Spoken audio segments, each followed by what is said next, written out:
First, the blanket disclaimer, I am not an immunologist. The person who was supposed to lead this group, Ashton, is not here, so I apologize if I insult anyone whose immunology experience exceeds mine. I'm happy to be corrected. So there's a lot of discussion about thymic regeneration and replacement of the thymus.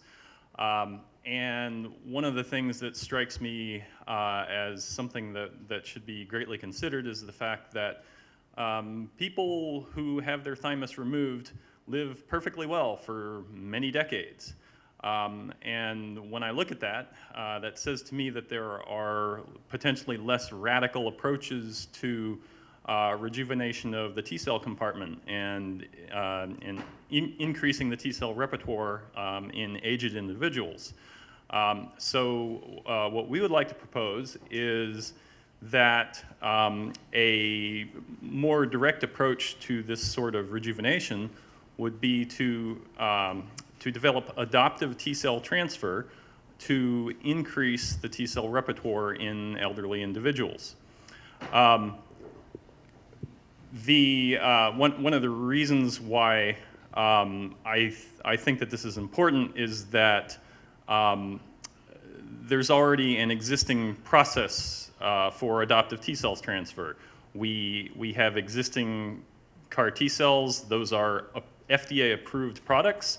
They may not be considered blockbusters by the industry because of they're not up to billions in revenue. But for the people who are alive today because of them, they are indeed blockbusters. There are other companies, Fate is the first one that comes to mind, who are developing iPSC-derived master cell banks for the production of, in their case, it's CAR NK cells. But you can also use the same principle to develop induced T cells. And we now have proof of concept for the development of patient-derived thymus organoids, and also the process of in vitro thymopoiesis has been published as well using mice. So with that in mind, I think that the pieces of the puzzle exist to do this adoptive T-cell transfer to improve the T-cell repertoire in the elderly. I didn't put this slide together, I just ripped it off out of a Fate Therapeutics presentation, but it shows you the basic idea. You select your cells for the master bank, you engineer them in whatever fashion you need to in order for them to be the best possible starting point. Then you bulk them up. You can bulk them up, freeze them down, and then you go through a differentiation process to turn them into either induced NK or induced T cells. So this is reality. This is in clinical trials, and what's now needed is to move this part out of the research lab and into clinical phase GMP style production process. So this is a paper by Hollander and Martin. I believe they're at the University of Basel in Switzerland. And this is ripped off out of Vizcardo's publication on their human thymus organoid in vitro thymopoiesis.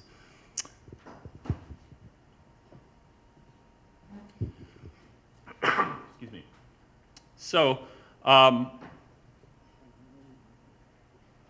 what actions would have the greatest impact on this? That would be to bring together the people who already have the manufacturing know-how for the production of iPSC-derived master cell banks, from which we would then we need to develop the GMP process for production of the induced T cells, if that doesn't already exist. I believe it does, but I was not able to track down a reference on that. And then the greater development actually has to take place on doing the in vitro thymopoiesis. So having a GMP process for deriving, for developing patient-derived thymus organoids, and then the process for doing the in vitro thymopoiesis on a scale sufficient to produce, billions of mature thymocytes. So anyway, I'm not sure exactly what's needed in terms of financial resources. I think that you could make a great deal of progress on this with the funding of a $10 million project that would bring the lab work together from Vizcardo and with what already exists in terms of production of iPSC-derived master cell banks. Well, I'm not an immunologist either, so we can be dueling. My understanding of the use of sort of universal T cells or allogenic T cells both is that there can be issues with host versus graft attacks. And so I've been told that in these situations, generally people are getting these adoptive T cell therapies because they're dying of cancer. And it's a minor inconvenience that the first thing you have to do is just blow away their entire existing immune system before you give them this therapy. However, if I'm not imminently dying, I'm just thinking about dying in the next few decades from aging, and I'm just worried about maybe dying of the flu because my T cell repertoire is a little small or something, or pneumonia. Then I don't necessarily want to completely destroy my existing immune system. What can you do about that?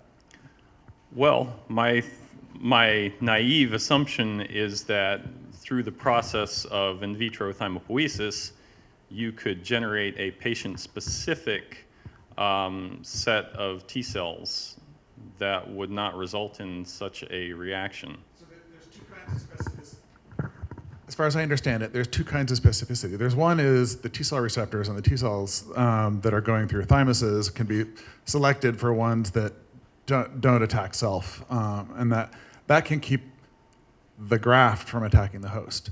But then there's also stuff that the T cells themselves, because they're also just normal cells, they're displaying their guts outside on their MHC on the surface of the cell, and the host's T cells will then attack those. I'm not as sure about what you do for that problem.